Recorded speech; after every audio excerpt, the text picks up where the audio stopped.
begin as people are kind of coming in. All right, let me go back to sharing my screen. So thank you all for coming and joining us either live or on the replay to the Tongue Symposium. This is kind of like Jessica, me, and Leah, and Bryce is like this is all our passion, what we're going to be talking about this weekend. And what we really, really hope is that at the end of this, you're going to come away with a real understanding of some potential roadblocks that singers are up against today that we have really not yet been aware of in terms of the public consciousness.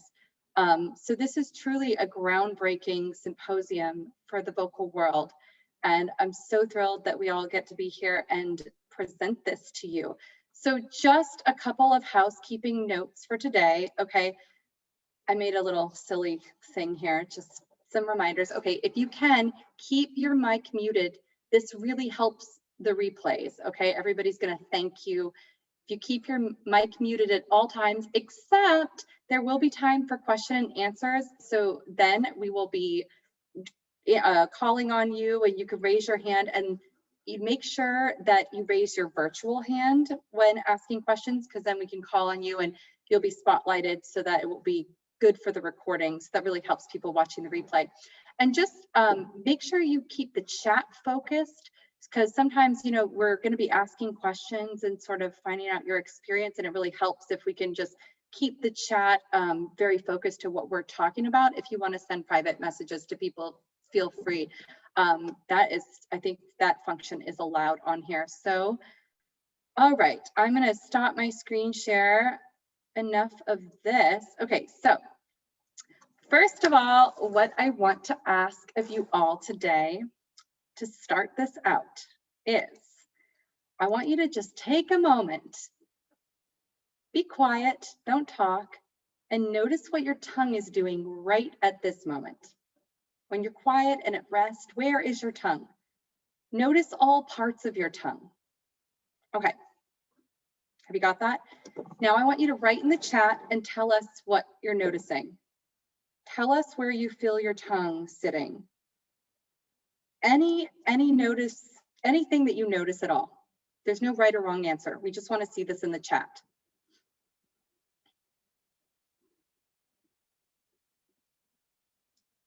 Okay, on the roof of the mouth.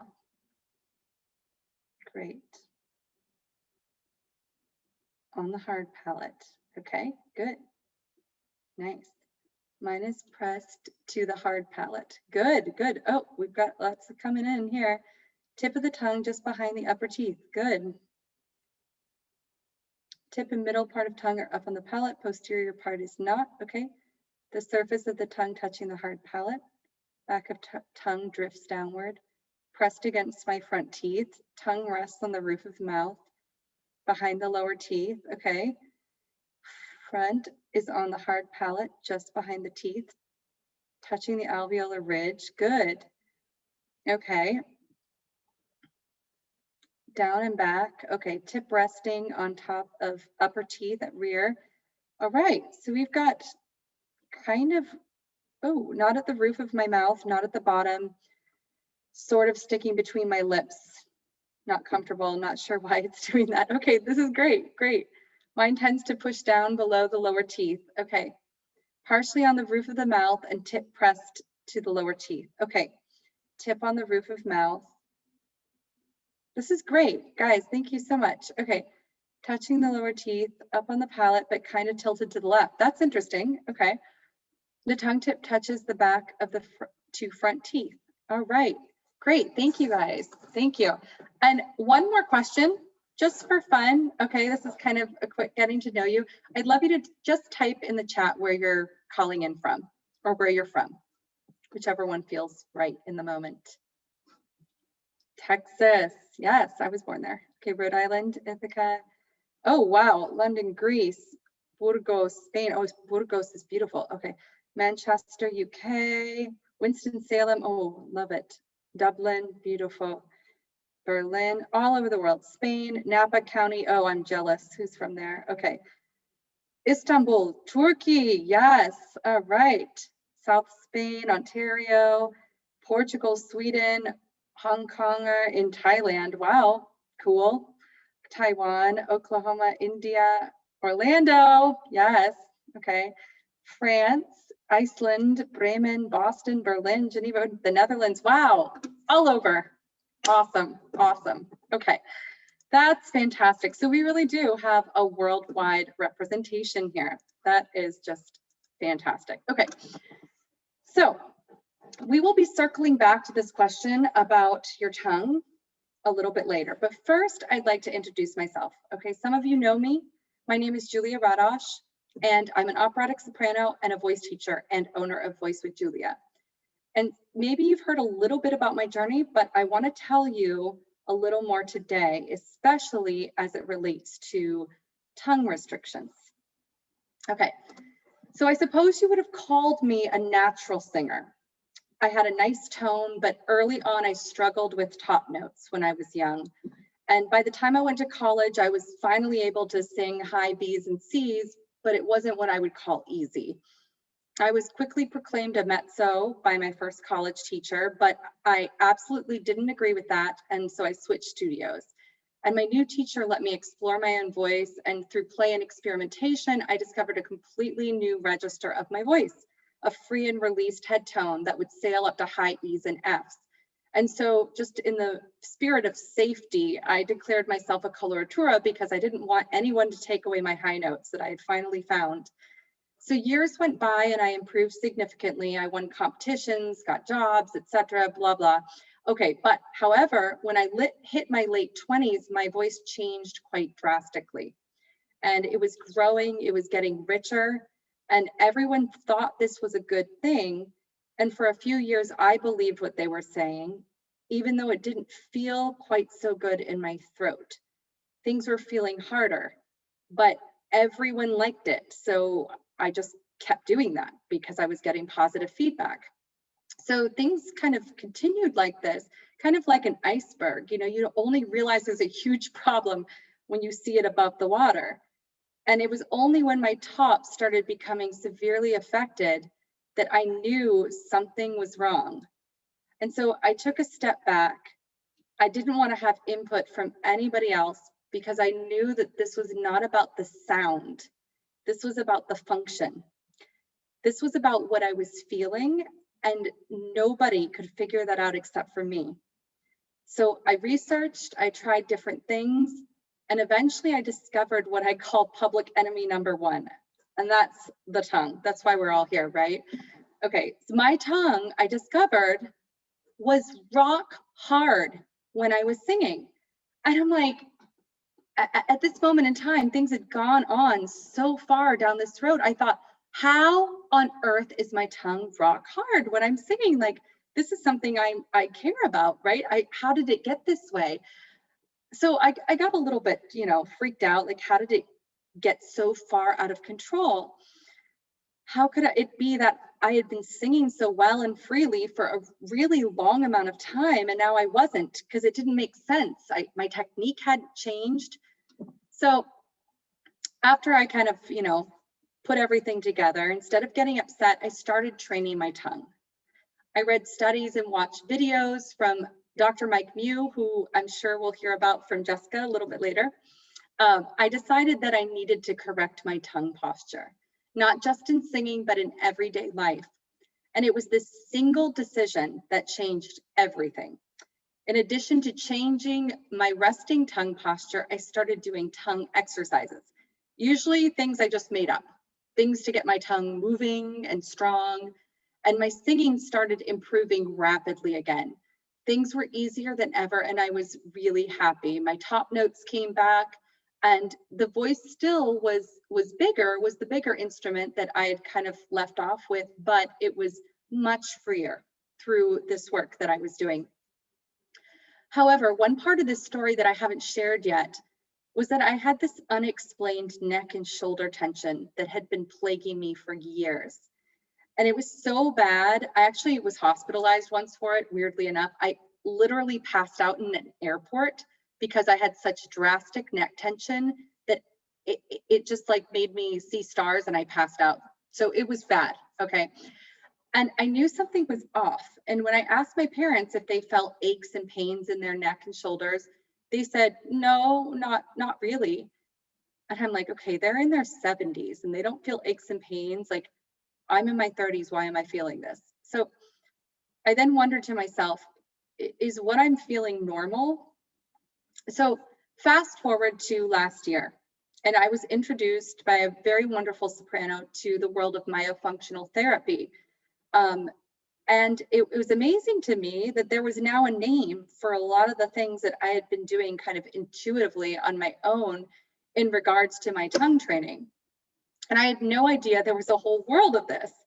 So I got really excited and I invited my current myofunctional therapist to do an interview series in my group, Technique Talks on Facebook. And I sat through the presentation and I just kind of like, my eyes sort of got big as she went through her presentation. And I was like, oh my God, I have a tongue tie. And sure enough, after that interview, I asked her, I said, do I have a tongue tie? And she did a couple little tests and she's like, yeah, you absolutely do. And yeah, you have about a grade 2 tongue tie. And I was in shock. But finally, everything made sense after listening to her presentation and putting 2 and 2 together, the body aches, the unexplained tension, even I discovered my IBS symptoms.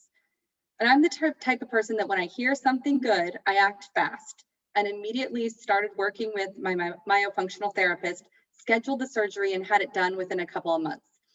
And I must admit that I originally did the surgery for body reasons, but now knowing what I know, I'm so glad that I made the decision for my voice as well.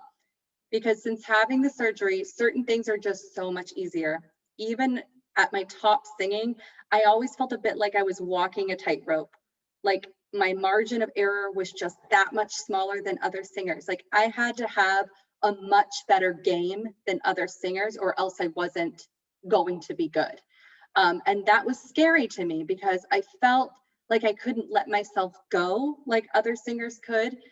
And I might add that when I tried to let myself go in my younger years, things did not go well at all. So that's another thing. So now on the other side of surgery, I feel I have increased my margin of comfort by about 20%, and I've gained some really great benefits. And we'll be diving into these a little bit later during the symposium, exactly what these vocal changes were, and looking at the technical implications more closely. But for now, I can say that getting my tongue tie surgery combined with the myofunctional therapy that I had been doing unconsciously literally has changed my life and my singing. And my body feels so much more free. I sleep better. Singing is just easier. And the singers I have spoken to that have gone through this journey also feel similar. So I would love to now introduce my friend and fantastic colleague, Leah Stewart-Hill. She is a wonderful soprano and voice teacher from Central Louisiana, and she's performed regularly through the US and Europe, as well as holding faculty positions at Mary Baldwin College and Pensacola Christian College. So I would love to invite Leah to take the stage and share her journey. Thank you, Julia. I hope everyone can hear me okay. Maybe a thumbs up or something.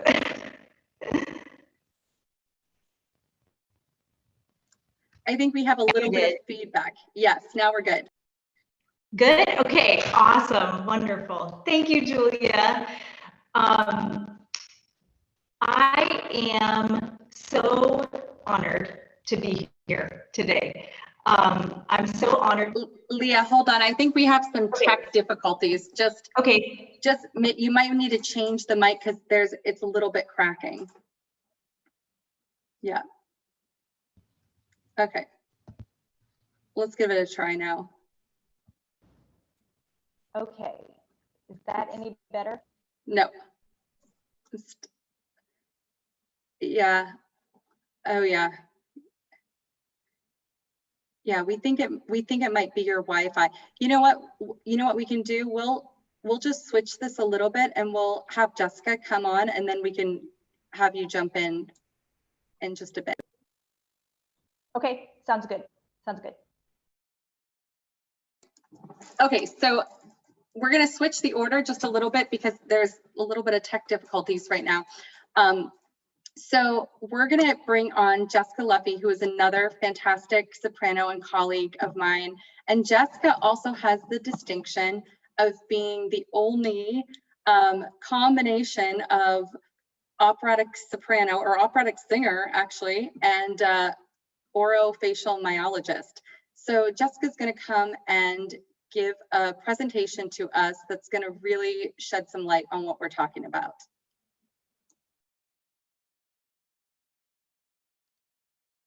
Do you want me to do the presentation or just do my story or both? Yeah, why don't you do both? Okay. Well, give me 1 second here.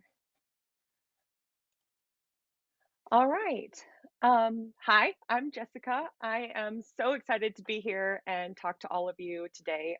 I am so passionate about what I do, both as a singer and an OM, an orofacial myologist. And so this marriage of things to me, I think I can say with a lot of confidence that this information could very much change your entire life and your entire career.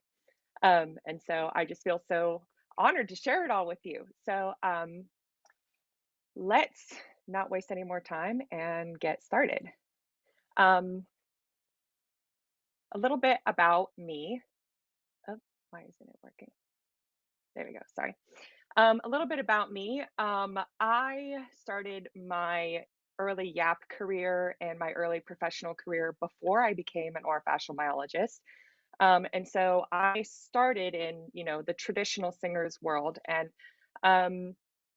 I remember taking vocal ped in undergrad and just thinking, oh my gosh, this is amazing. I was immediately hooked. However, I always had this like underlying discomfort with the fact that we spent so much time on the larynx.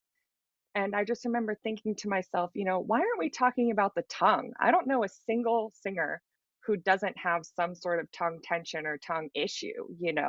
And it's literally a huge part of our instrument.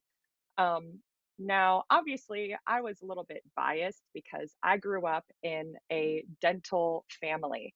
My father is a general dentist, and so I came into it with a lot of this like pre-knowledge. And so as I went through my early career, I started noticing that certain singers with certain face shapes tended to have the same kind of technical issues. And then I took that a step further and I started looking in their mouths. And I started realizing that what their mouth shape looked like and their hard palate arch looked like ended up affecting their sound tone quality and their ease, and again, certain technical issues that they had. And I just thought, why don't singers why aren't they more interested in their mouths? Why aren't they going to the dentist? Why aren't they talking to their orthodontist? And so when I discovered or became aware of orofacial myology about 4 years ago, I felt like I finally found the holy grail of missing information that I had been looking for. And so I have been doing this ever since. So what I work on now, I work with both singers and with, normal people. And basically I come at it from a standpoint of functional movement and craniofacial or head symmetry and structure. And I also like to incorporate it into a full body postural alignment. And I also, like I said, have a lot of history with airway focused dentistry and sleep apnea, which is really big on the scene right now. So if you don't know what orofacial myology is, you're not alone. Basically, I consider myself part of one of two groups of people. So we have the medical professionals that work with the hard structures of the body, right? That's dentists, orthodontists, chiropractors. And then we also have people who work with the muscular or the postural or the functional side of the body. And that's the category that orofacial myology funnels under. We work with soft structures, tissues, tendons, that kind of thing. So let's break down what exactly it is. Mouth, face, myo means muscles, and ology is obviously the study of. Some of you may have heard this used interchangeably with myofunctional therapy. It's the exact same thing. People just have two different terms for it. So basically what we work on is we work on strength, isolation, and posture as it pertains to the mouth and the face. So some of you may know, if you have a pretty heavy athletic background, that form follows function. That is, how you use your body affects what it looks like. It actually changes the hard structures in your body. So your muscles over time are stronger than bone because they're able to reshape them based on how you use them. So some of the health benefits that you and also my normal clientele can see: in 8-week program, you can have straighter teeth with no dental appliances. We also do a lot of work on asymmetrical facial structures and movement and function. The biggest thing that I see with my client adults is those that have sleep apnea and have TMJ. Not only can we improve those drastically, we can improve sleep apnea up to 50%, which is huge, but we also can totally eliminate TMJ, TMD, teeth grinding, jaw clenching.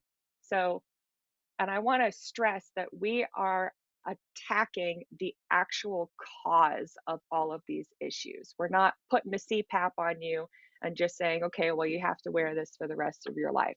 We're actually changing our bodies so that we can bring you back to that ideal structure and eliminate all of those health issues. And we also can get rid of body pain and tightness, like Julia was mentioning, in the back of her neck. That's very common. Also the front of the neck, shoulders. I even see clients that have a lot of hip flexor issues, even knee issues. Everything is so connected in our bodies, and that sense of tensegrity really does affect how we as human beings function. And even going as far as my child clients, I see huge changes in behavioral issues and ADD and ADHD because we're changing their airway itself. We're allowing them to breathe better both during the day and at night, and it's totally transforming their entire lives. So basically, the idea is we change your face, we change your life. So let's talk about face posture. A lot of us are familiar with the fact that, we all need good posture, right? And we're familiar with what it looks like in the body. So this is a gross oversimplification, but if you misuse your body, i.e., if you slump around all the time and you spend your whole life like that, then eventually, by the time you become like this older gentleman on the right, and all of those decades have gone by, well, now that man can literally not stand up straight. He cannot. His bones are now fused or shaped like that. Now, we can change him, we can make him better. But if we wanted to improve his posture, we would have to address his function. We would have to address his strength. We would have to reteach the muscles and the soft parts of his body to function in a more ideal way so that we can get him back into that ideal posture. Well, that's exactly what we do for the face, right? If you have a really great facial posture, then you'll age very nicely.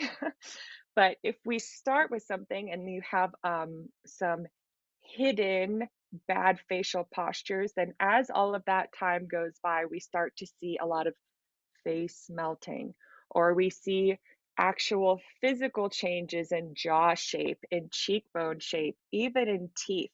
There may be a lot of you out there who have had orthodontics, you've had braces, and your teeth have changed over time, that's very common. It's not because your teeth are waking up in the middle of the night and scurrying around.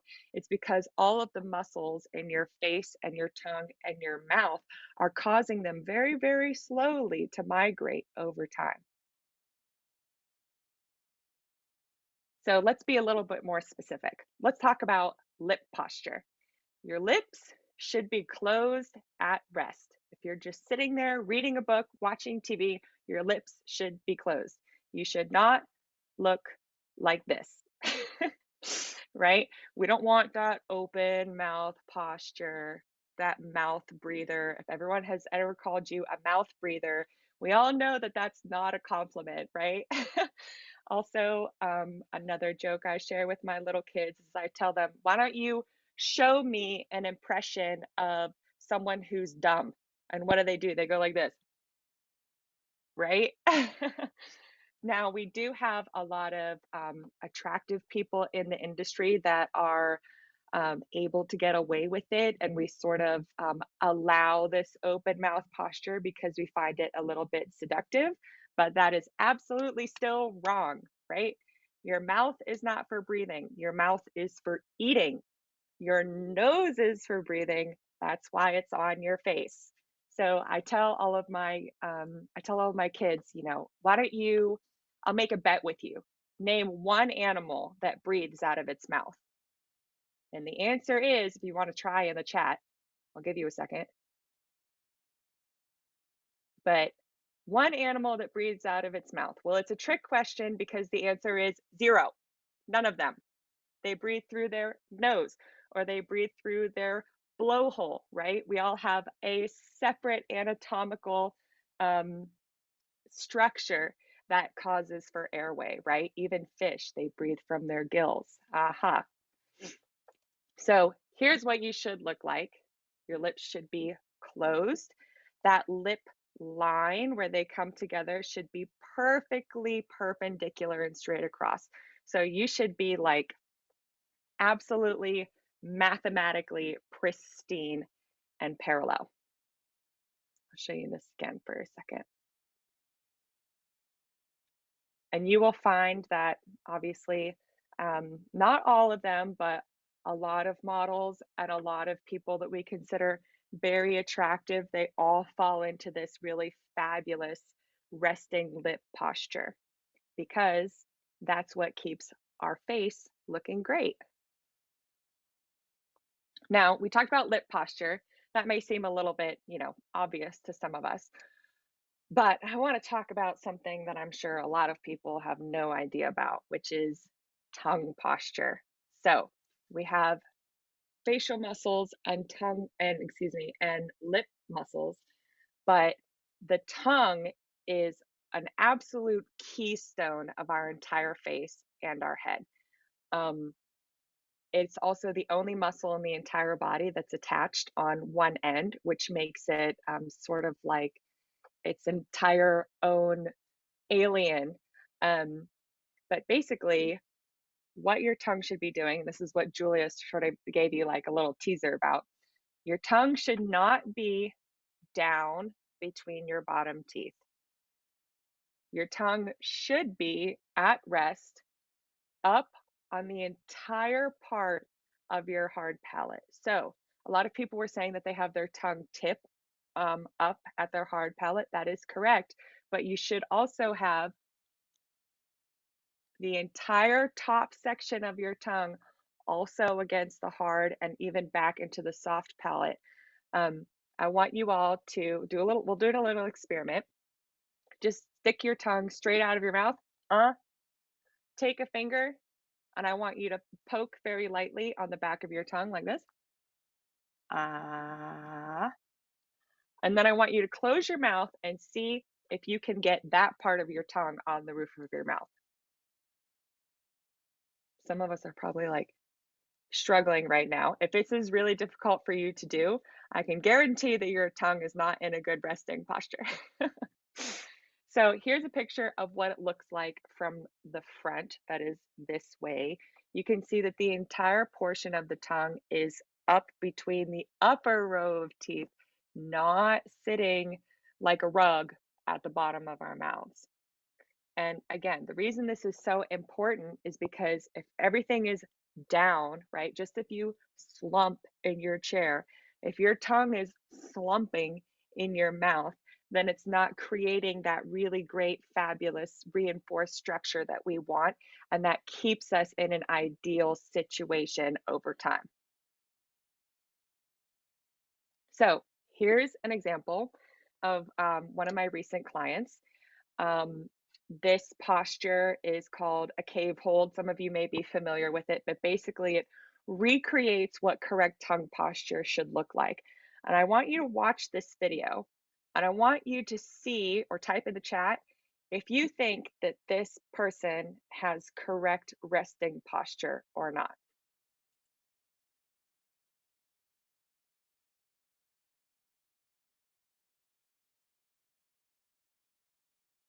So you can see that as she lifts her tongue up and I'm asking her to hold that position, the entire portion of the tongue is vibrating and twitching, right?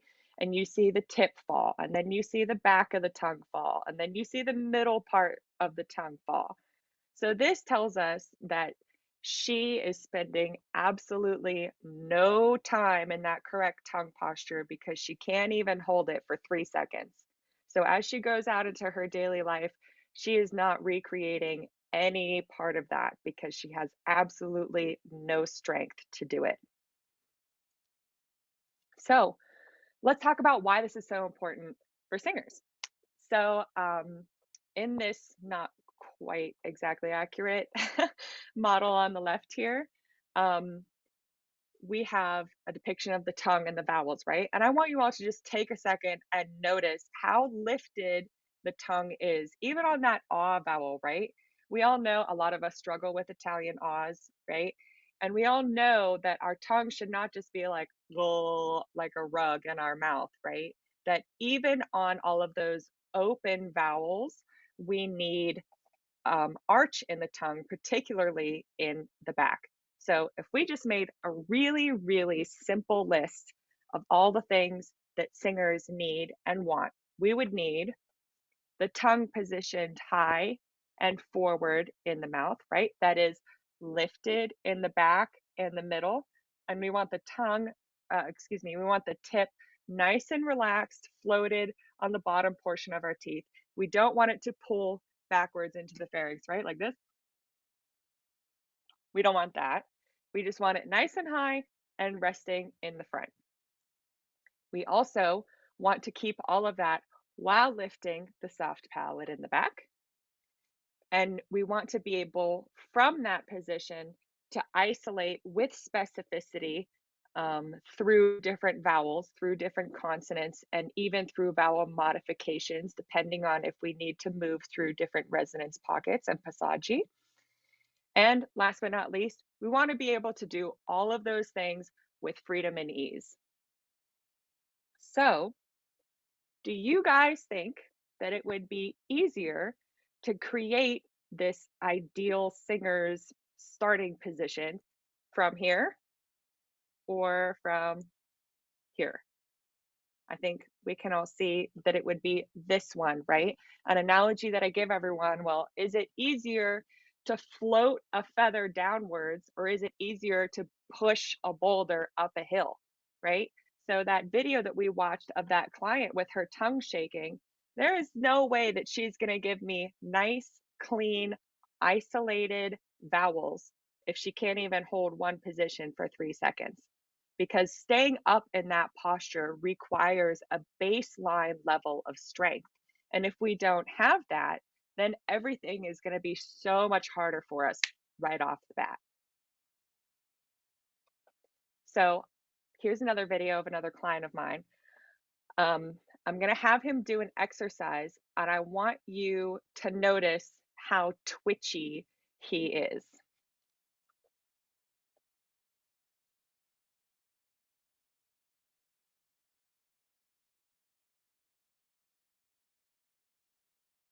He is really trying, isn't he? He's trying really hard. So I want us to notice one more detail about this, which is that isolation requires strength. Again, those of us that have a little bit more of an athletic background, we know that body compensations happen as a result of the body looking for more stability or more strength, right? Because we compensate because our body is trying to add another group of muscles so that we can complete the function. If we go to pick something up and we don't have enough strength in our glutes and our quads, well, then our body goes, oh, we need more. So let's add in the lower back and the glutes and the quads. Let's add in the upper back and the glutes and the quads and the lower back, right? And so what the body is doing is that it's adding more and more and more until we cross the threshold of being able to do the action, right? So if we want to be able to find all of these very specific, my brain shut down, very specific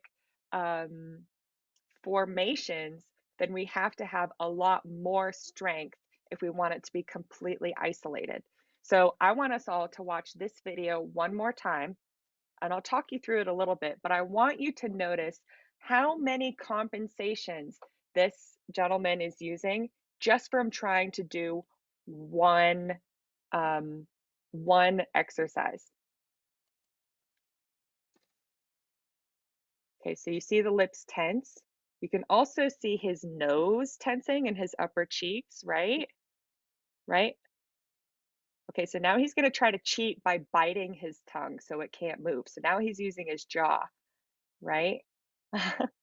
So just in the span of 3 seconds, he's using at least 4 different groups of muscles that have absolutely no control over the tongue, right? His body is just grasping for things to try to use because he doesn't have enough baseline stability. So, correct tongue posture. What's it going to give us? It's going to give us a much, much better starting position for us as singers, right? And it's also going to give us more strength because we already have a much improved baseline. And not only that, but because we have a better strength, we're going to get even better isolation because, again, we have that higher baseline. And I don't have time to talk about this today, but I just wanted to throw a little teaser in there for you. You can watch some of my other lectures online. But if you have correct tongue posture, we're also going to get an increased pharyngeal size and an increased nasal cavity size because we're recreating and improving that internal bone structure of the face and body. So if you're curious about that, you can find that on my website. Okay, so we're going to do an exercise on tongue strength. I recommend that you all, excuse me, I recommend that you all turn your cameras on so that you can watch yourself. That way you can use it like a little mirror. It might be easier for you. So I'll show you what we're going to do. We're going to do the one that that gentleman just did. Take one hand, lightly rest it on your chin. Open your mouth as far as you can, like this. And then I want you to just stick your tongue straight out of your mouth, like so.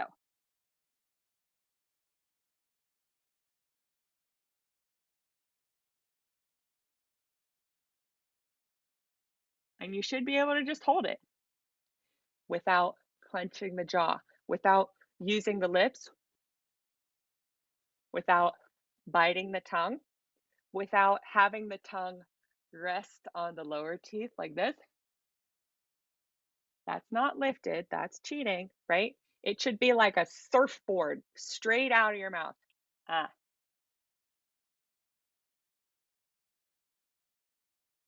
Your tip should be pointed and not like a dog tongue, right? So how many of you passed that test?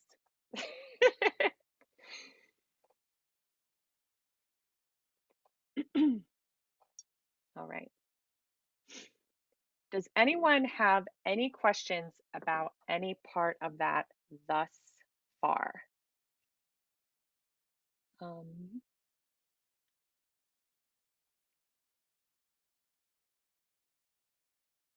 Oh yeah, some people, yeah, you might not even be able to extend your tongue from your mouth. That's very common. If you can't do this, if it doesn't extend outwards, that's common too. We're going to talk about that in 1 second.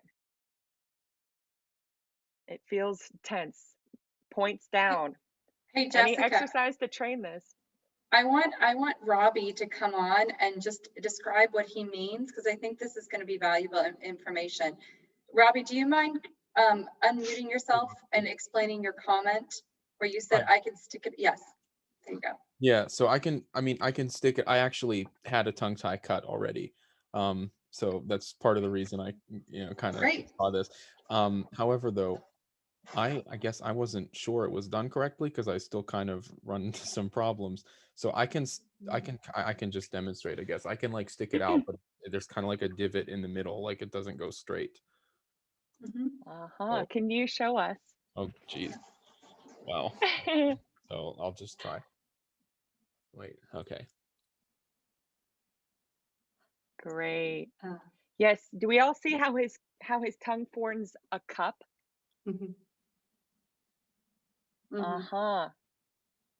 Yes.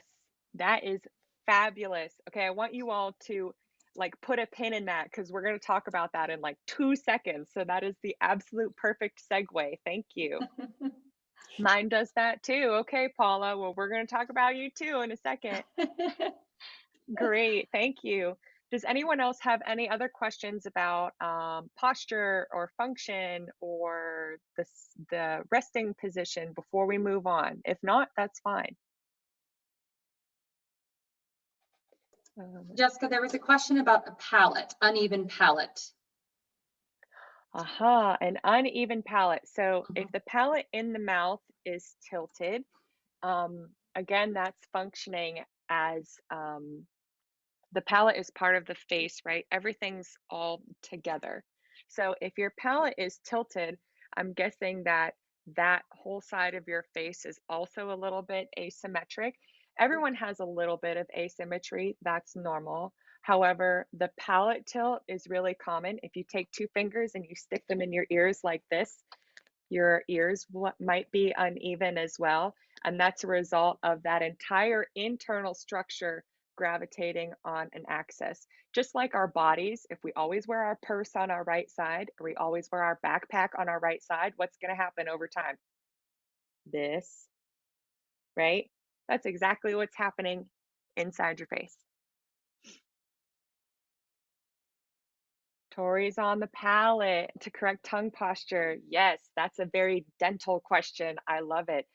Tori are very common with those that have tongue dysfunction. We also can't reverse them, but we can halt their growth by improving strength and posture. Fabulous question. Could the larynx being at rest be indicated of proper tongue posture? Yes, Robbie, you keep stealing all of my ideas. Yes, you're exactly right. We're going to talk about that one too. That's a great question. How can we reach the right tongue resting posture? Thank you so much for that question. There may be some of you out there who literally cannot get correct tongue posture, even with your teeth together. We are going to change your freaking lives, and I can't wait. So, with your permission, I will move on and address all of those issues right now. Just a quick note for Julia. You can't see my chat, can you? Is it in your way? No, we can't. Okay. You're good. Okay. All right. Thank you all.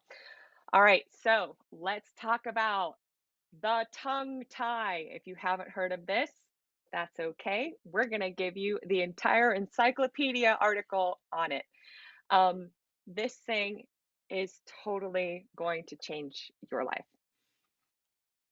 So what is it? Well, a tongue tie is a type of connective tissue. It's found underneath the tongue and it's very tight. And basically what it does is that it restricts the movement and the function of the tongue. Here's a couple pictures of what it looks like. And you can see it's that white, thin membrane, that line, it can, like on the left, extend all the way to the tongue and past the tip of the tongue. A lot of us are familiar with that with people with lisps, right? We know of a tongue tie when people have a lisp, but it's actually much more than that. So this person on the right also has a tongue tie. It's a little bit harder to see, but we still get that whole white vertical line, right? And it looks like it attaches about the middle of the tongue, yes? So how is a tongue tie created, I guess? Well, it starts at the base of the tongue where the tongue meets the floor of the mouth. And depending on the person, it extends upwards either to the middle or even all the way to the tip of the tongue. It depends on the person. You can have it show up in different ways, anywhere from the back all the way up to the tip. It also can be more restrictive or less restrictive depending on the person. Some people, it's very short, just near the base of the tongue, but it's very tight. Some people have it extend all the way up to the tip of the tongue and it has a little bit more freedom. It just depends. They're like different kinds of bungee cords. Some of them are stretchier and some of them are just like rope and they don't go anywhere. So again, when we think of tongue ties, we think of things that we can see, right? So if somebody showed up, I mean, this is an infant, but if somebody showed up in your studio on the left, you would be like, oh yeah, you have a tongue tie, right? That one's nice and easy. What about this person on the right? If you saw them as your student, would you think that they have a tongue tie? Because they absolutely do, but he's a little bit more hidden, should we say. Well, there's actually some that you cannot see at all. Hidden tongue ties, or ones that don't show any sign. They tend to be very common in mid-tongue and posterior restrictions. They look like this. So, that little middle line of his tongue, it's pretty pink, right? We don't look at that and say, oh my gosh, you have a lisp, you have this, you can't eat, whatever. No, that looks totally normal, right?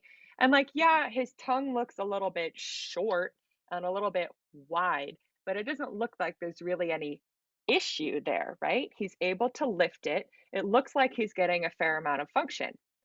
Okay, well, let's give him a frenectomy and see what happens. Okay, so now we're seeing that his function is completely doubled, right? Now he's closing off that entire space at the roof of his mouth, and the mid portion and the back of the tongue is also lifting, right? So we can see afterwards how much range of motion and function this person is having from their frenectomy, because it's totally different from where we started, right? So I just want to reiterate that these aren't things that we can just look at and see. We have to address them functionally. That is, we have to see them move and watch their strength to see if they have something that we might not be able to see. So let's talk about this a little bit more anatomically. So if we have a tie that's fairly short and it's located right at the base of the tongue, it seems pretty harmless, right? Oh, it's just short, it's at the bottom, it's not really affecting anything, right? Wrong, because what this is going to do is it's going to affect the entire posterior section of your tongue, which, is kind of important for singers, right? Just a little bit.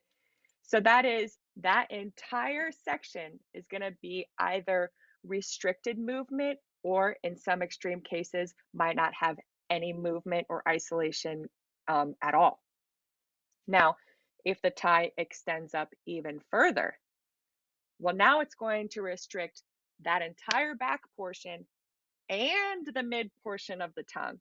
So now we're not able to lift the back or the middle. And then if it extends all the way to the tip, well, guess what? Your entire tongue is not going to function and move the way that it should freely. So again, there's varying degrees.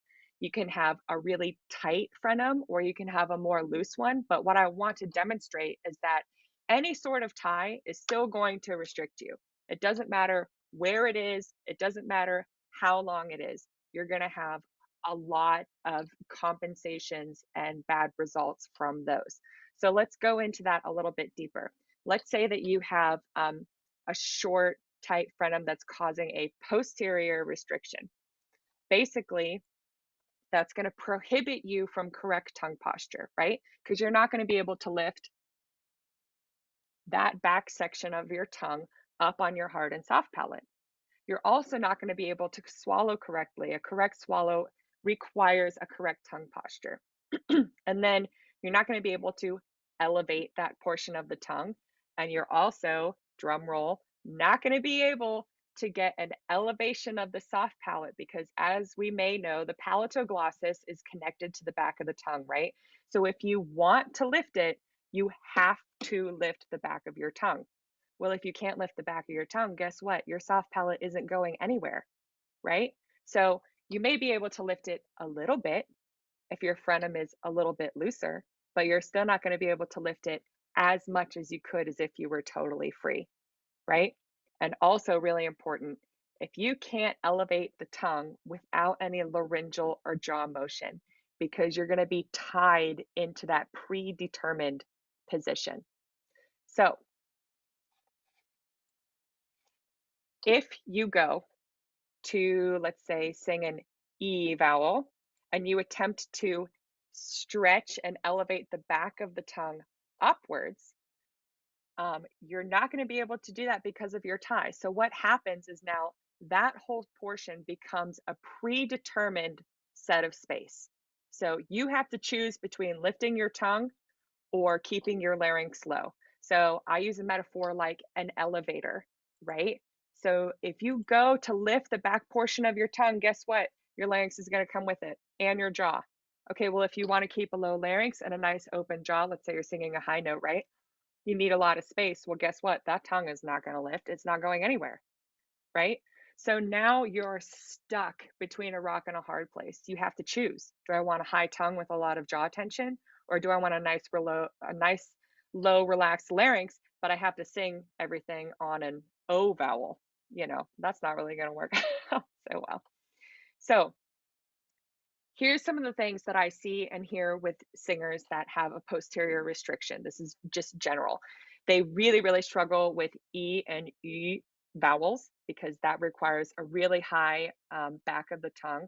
They also cannot do NGs, especially if they're going to ascend in the top section of their voice, right? They have a lot of trouble with high note phonation. Like I just described, that elevator is really going to restrict you, right? And they also tend to use or prefer a lot of open vowels, right? Because all of those open vowels, you can more or less allow that tongue to just lay there like a carpet, and that gives them a release of tension that they're looking for. So I want us all to do a little experiment real quick. We're going to take 2 or 3 fingers and put them on your jaw, and I want you to open as wide as you can, you know, gently. And then I want you to make an NG noise without moving your jaw. Right? A lot of you might not be able to do that. Now, if you can, let's take it one step further. Let's go back into that same position. You should be able to sing an entire siren to the entire top of your range and back down without having to move your jaw.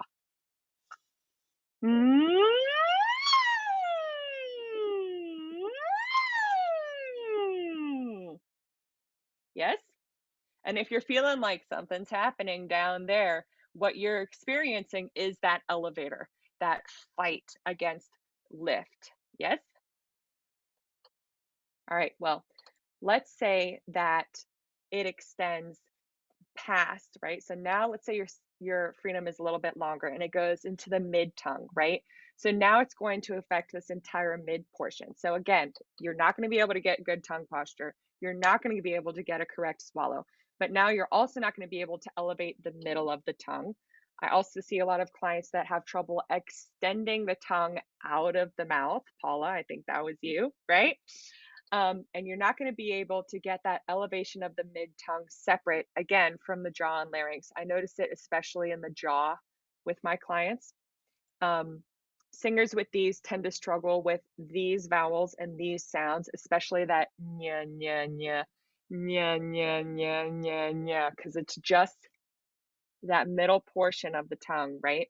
I also notice that these singers tend to bottom out in their lower range, especially if they've been singing for a long amount of time. And what they're experiencing is as they try to lift, that mid portion is tugging on their larynx and it's fatiguing them. They also tend to struggle with their bottom of their passaggio, because that's when we really need a lot of that mask resonance, right? That's when we really have to drive everything forward. So we want the back of the tongue and the mid part of the tongue forward. And that's when they really, really struggle to get into that mask placement. So not only do you have all of that, but guess what? You also have all of the posterior symptoms. Oh no. Oh no. Right? Okay, well, I'm sorry, but it doesn't end there, because let's say that your freedom goes all the way to the tip of your tongue. So now your entire tongue is not able to function correctly. So guess what? You're not going to have good tongue posture. You're not going to have a correct swallow. And also you're going to have little to no tongue mobility, strength, or isolation. Your articulation is certainly going to suffer, right? And again, you're going to have a lot of issues. Tongue tip clients have a lot of issues with jaw tension. And they tend to have a lot of stress in the front part of their necks, whereas mid and posterior tend to have stress in the back of their necks. You'll see these people have a lot of stress in the front. They struggle with all of these sounds, right? Everything that requires that tip lift. L's, D's, T's, and even S's, right? Now they may be, I'm not saying that you're automatically going to have a lisp. What I'm saying is that, let's say that you're a baritone and you're singing a patter aria and you just cannot get all of those consonants at a fast tempo. Well, maybe we should see what's under your tongue, right? Maybe you're having a restriction that's allowing you to flutter really quickly, right? I also find that these people have trouble really funneling and focusing the sound, especially on closed vowels in the middle voice or the lower middle voice when we want to be really, really nice and forward on our teeth. Also, almost that like musical theater brassy sound. They have a lot of trouble with that. And guess what? That's including all of the mid-tongue issues and all of the posterior restriction issues, right? So this is like a huge deal. So a couple of not so fun facts. If you're sitting there thinking to yourself, oh my God, I'm gonna die, I have a tongue tie. I just want you to say, it's okay. Just take a little breather. You're not alone. I had a tongue tie. Julia had a tongue tie. Leah had a tongue tie. In fact, 75% of all adults have some sort of tongue tie, right? And of those 75%, 45 have moderate to severe. 45. This is an epidemic, people, especially amongst singers. If we want to be able to create a really fabulous environment for ourselves and a starting position, freedom, ease, that's what we crave, right? We have to make sure that we're anatomically starting with a clean slate. So just with a frenectomy and orofacial myology, we can completely cure all of that poor tongue function, strength, and posture. So this is very easily changed. You're not going to like ruin the rest of your life, right? This is a really quick fix. And not only is it going to help your singing, but it also can help your sleep, your eating habits, right? Your breathing habits, your exercise habits, your body pain.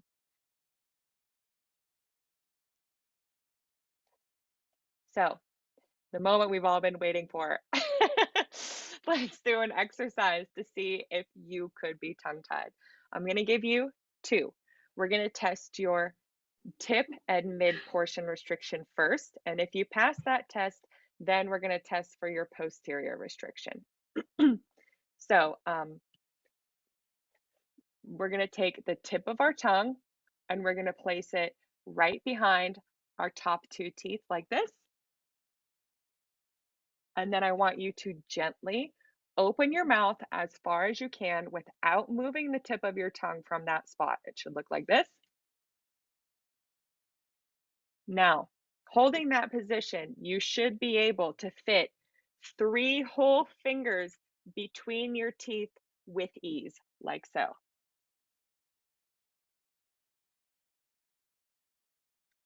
If you have 2.5 or 2 or even 1, guess what? That tie is all the way up into at least the middle, if not the tip of your tongue, and it's restricting that upper movement. So if you all would like to share, can you just write in the chat real quick, how many of you failed that test? Now, for all of you who did pass the test, well, you passed one of them. We're going to do another one for a second. I'm trying to get my chat back up. 1 second. Jessica, yep. I want to bring up an important point. Somebody just said, what if my tongue is short? Can we talk about the short tongue thing a little bit? Short. If my Yes. tongue is short. I think what is inferred is that the reason why you can't open is because the tongue is short. Or at least that's the thought behind it. Mm-hmm. Well, I think that you probably have one of those hidden ties, right? I mean, everyone's tongue is shaped a little bit differently, but the point of these exercises is that everyone should be able to do them, right? This isn't like gym class where some people are better runners than other. No, this is baseline function. If you cannot do that exercise and get 3 fingers, it's not a shape issue, it's a function issue.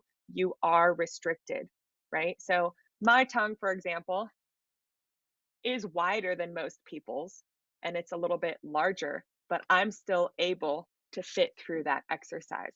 All of us should be able to. I hope that answers your question.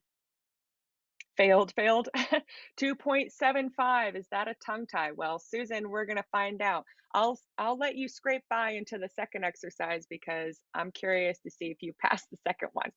So can barely Jessica, I just want to point out, Sarah, actually, we know Sarah has a tongue tie, and Sarah says she could pass the test though. So is there a little bit something that, Sarah, I think you have a posterior tie, is that correct? I forget what the actual diagnosis was, but if you want to come unmute yourself, and you Yes. don't have to, but oh yes. Yes, I have a tongue tie, a posterior tongue tie. Yeah. And so that I can, if I keep the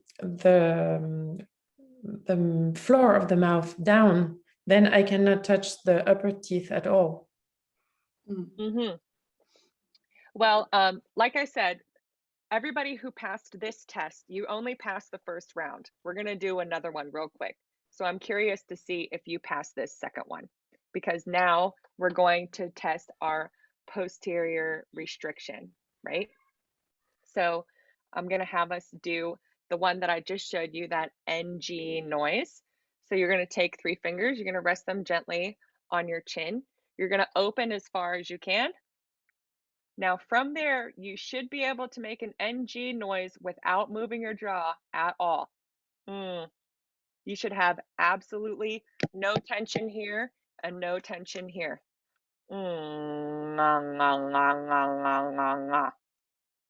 Right? How many people failed that test?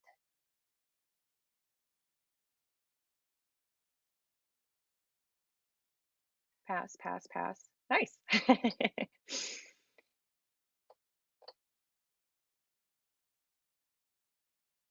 Uncomfortable. If it's uncomfortable, then guess what? You're getting that elevator involvement, right? If you can do this one and not the first one, then that means that you have a frontal restriction, right? All right, let's go back to our, sorry. Oh, if you can't open the jaw all the way without tension, then you have TMJ. Right? Temporal mandibular joint, right? That's tension here. If you can't roll your R's, that might be a tongue tie and a strength issue. Angela, you might have to see which one of those tongue tie passes you passed, right? All right, let's do another tongue posture exercise. I'm going to teach you the cave hold. Anyone who has ever done orofacial myology knows the infamous cave hold. So basically what we're doing is we're just recreating what correct tongue posture feels like. So for the sake of simplicity, this isn't exactly correct, but it'll be a little bit faster. I want you to take the tip of your tongue and to rest it on your dental ridge, the back of your dental ridge on your gum. It should not be touching your top front teeth. It should be just behind there. And then I want you to lay the entire top portion of your tongue up against your hard palate and soft palate. So it should look like this. You can see how I have space all the way to the back of my tongue, all the way back by my molars.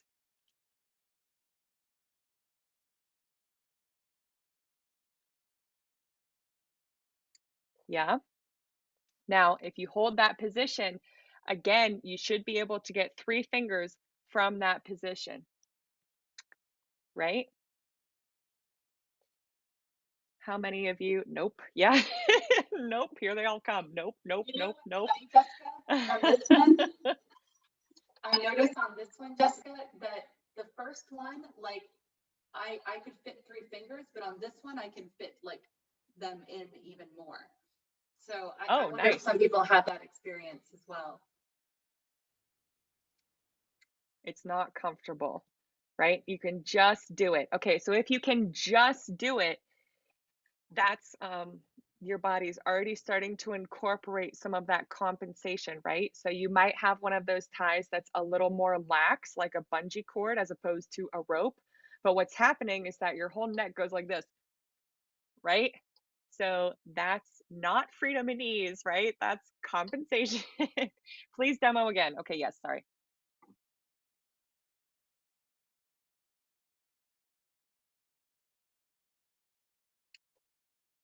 I have a cramp. If you have a cramp, that means that your muscles are not used to being up there, right?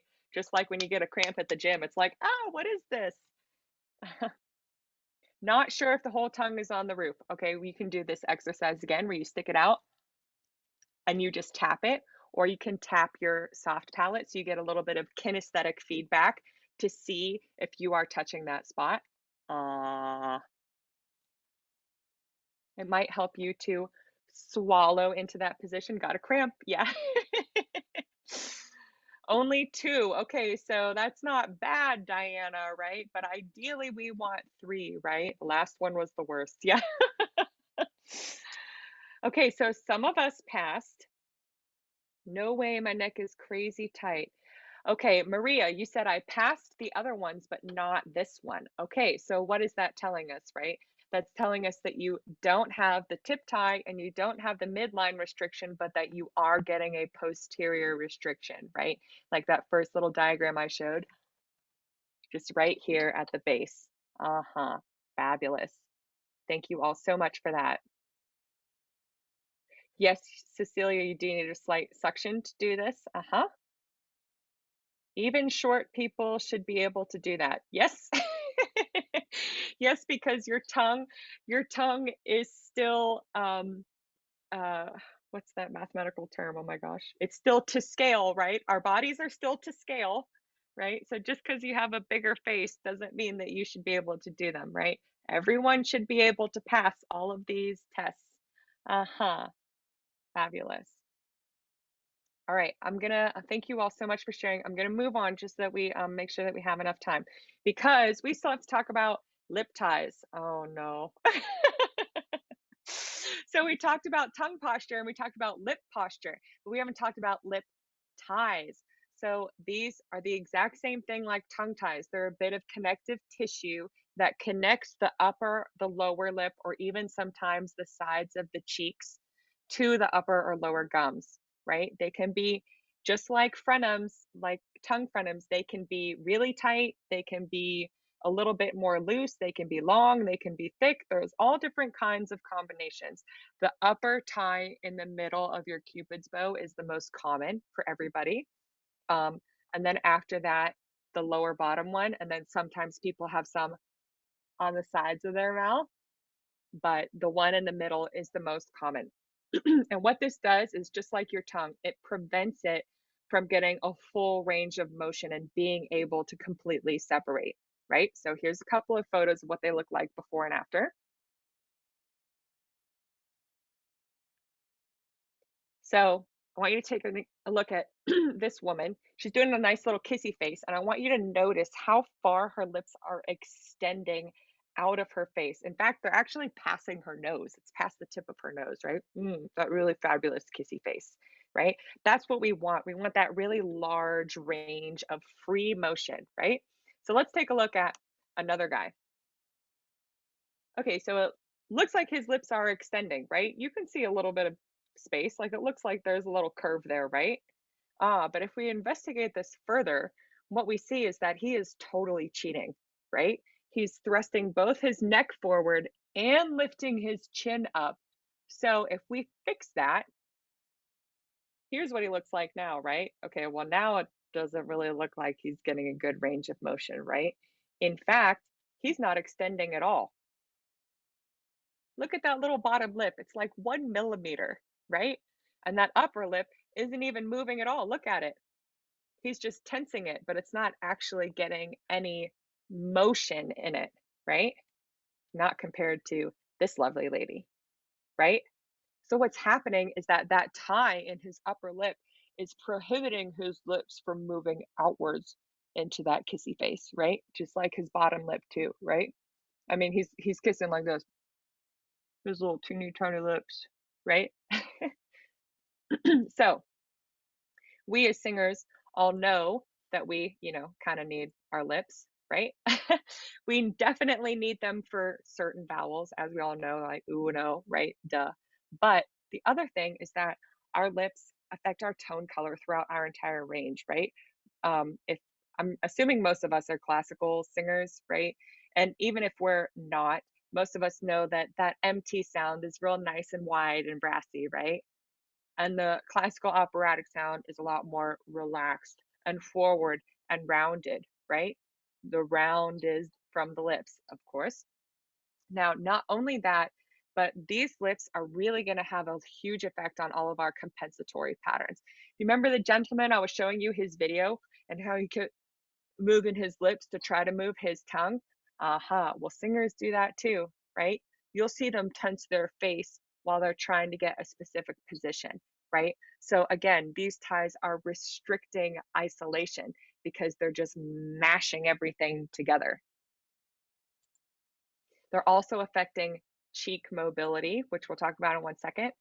And I've noticed in my own personal studio that especially that upper lip tie really has a huge effect on singers being able to find resonance pockets and placements, especially in the front part of their face, especially in this masky area, right? If we're trying to get forward and we're singing like this, we're going to have a little bit of issue. So let's do an experiment. We're going to, I want you to take one finger and I want you to very gently press on that Cupid's bow of your upper lip. And then I just want you to close your teeth and make a fish face. That doesn't feel good, does it? Right? How many of you share in the chat are already feeling restriction, right? Right? So, all right, let's take it one step further. Because we don't sing like this with our teeth closed. So let's put it back.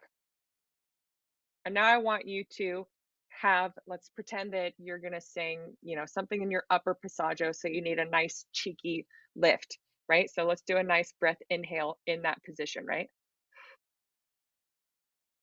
You might start to feel this portion of your cheek fighting and antagonizing against this upper lip, right?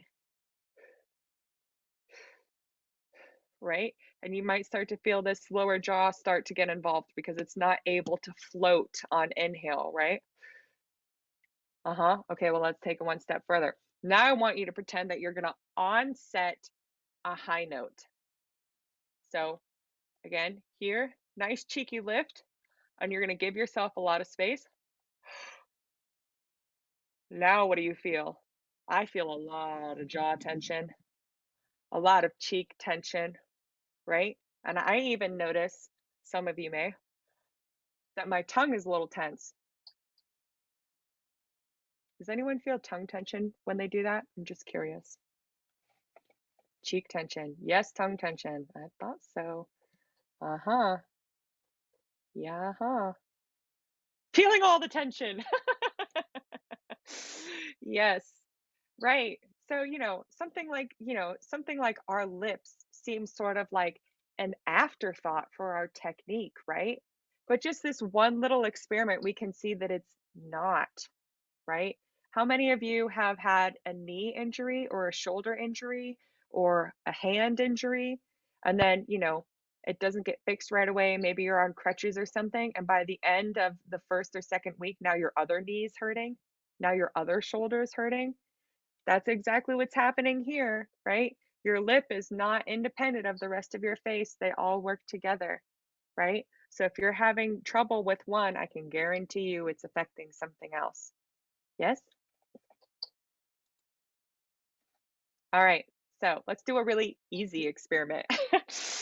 These ones are nice and easy because they do just function solely on if you can see them or not. So these are nice and easy. You're just going to take 2 fingers like a little crab. You're gently going to pinch either side of your Cupid's bow. You can turn your video on and use it like a little mirror, and you're just going to lift your upper lip, and you're going to see if you have a little sail, like a sailboat in there.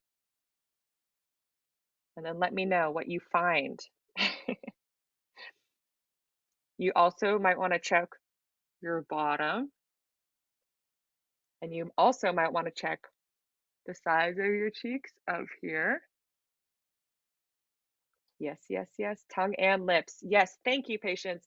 I want to say that that is very common. If you have a tongue tie, any kind of tongue tie, your chances for a lip tie skyrocket, right? It's very unusual for us to have no tongue tie and a lip tie. So you're normal. Are we not supposed to have a lip tie? No, we are not. We are not.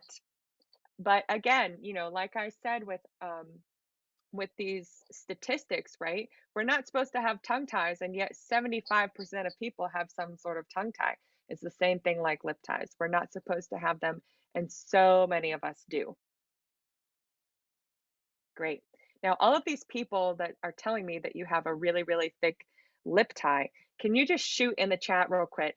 I'm curious how many of you struggle with rounded closed vowels, especially on the top part of your range where you need a little bit more space, and or if any of you had a lot of jaw compensation, right? Or a lot of cheek issue. Oh my God, yes, yes, yes, yes. Now that all makes sense. Always struggled on those vowels. Isn't that interesting? What do you mean by a sail? Oh, I just mean that frenum sometimes looks like a little triangle shape, right? Like those pictures I showed before. That's all I mean. Trouble with ooh. Yeah, ooh is a tricky one because we need both a high back tongue, a high middle tongue, and a rounded lips. So that's like the trifecta problem vowel for people that have ties. Nathan, just because you see the frenum does not mean you have the tie. Oh, if it's lip ties, yes. If you see it, you have it. If it's tongue ties, it has to be functionally assessed. Great. There should be no flesh there at all. It should be absolutely straight all the way across. Thank you all so much for those questions. Jessica, I think something to maybe speak to is that there is a little bit of discrepancy in the medical community about lip ties and seeing them. I think that's where the confusion is. So maybe you want to speak to that a little bit. Yes, thank you so much.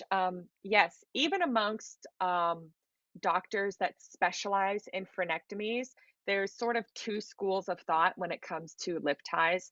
A lot of people say that if you have a lip tie, but you get a lot of motion, that you shouldn't necessarily get it released. I actually, in my personal story, I did not get my lip ties released when I got my tongue released. My doctor at the time talked me out of it because I wasn't an OM yet.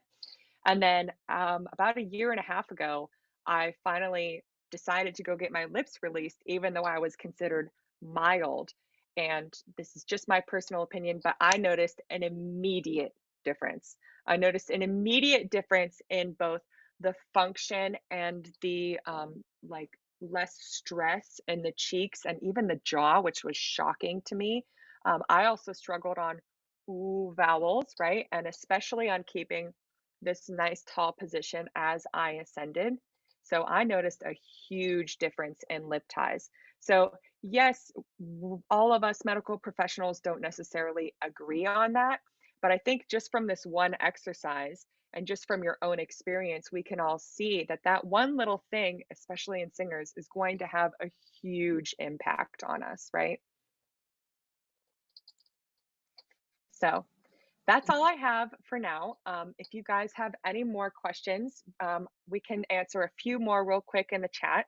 I just wanted to give you some of my information. That's my personal email address down there on the right. I love questions.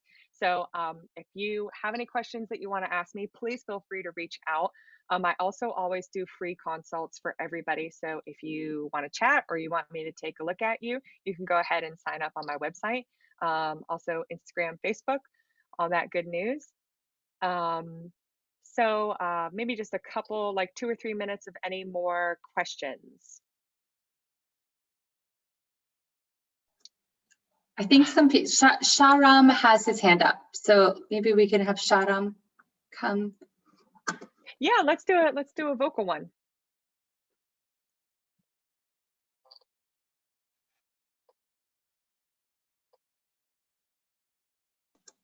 Sharam, I think you have to unmute yourself. Oh, yes. Hey, dears. Thank you so very much for all great informations. Do you hear me?